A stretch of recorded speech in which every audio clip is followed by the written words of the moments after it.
memang benar adanya. Ketika Engkau pergi Tuhan, hatiku terasa sepi. Aku bingung mau mengisi hidupku.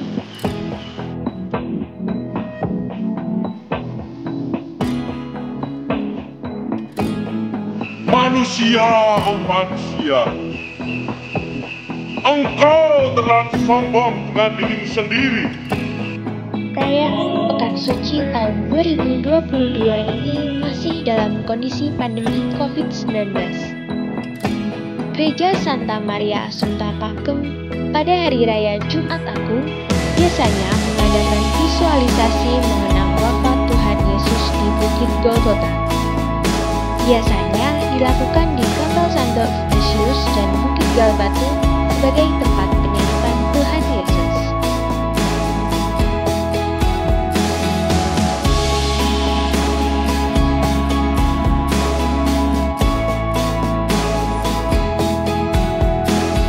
Pastor Paroki Maria Assunta Pakem dan Panitia Pekan Suci 2022 menimbang situasi karena masih dalam masa pandemi COVID-19.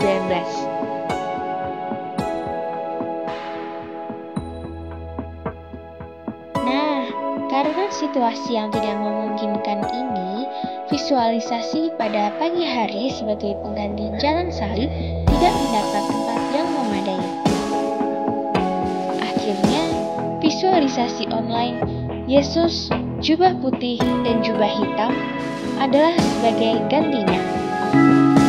Yuk simak penjelasan Pastor Antonius Bandung Kurniawan PR.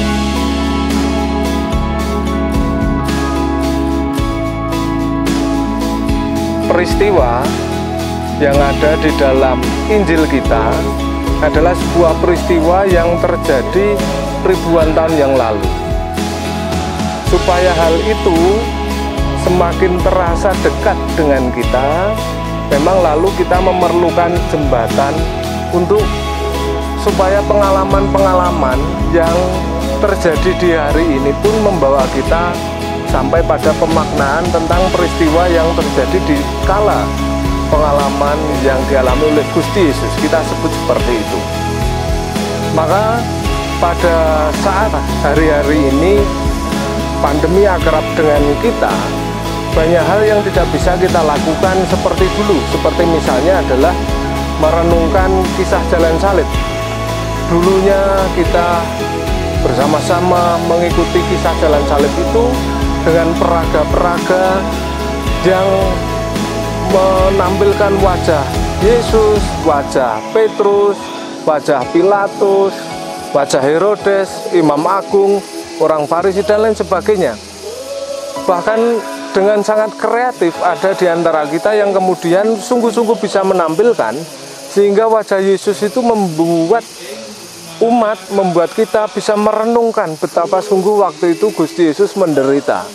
Nah, karena pandemi hal itu tidak bisa kita lakukan, maka lalu dalam pembicaraan bersama dengan beberapa teman, ada Pak Eko, Pak Andi, Mas Slamet, lalu muncul ide bagaimana jika kemudian kisah sengsara itu direnungkan secara virtual.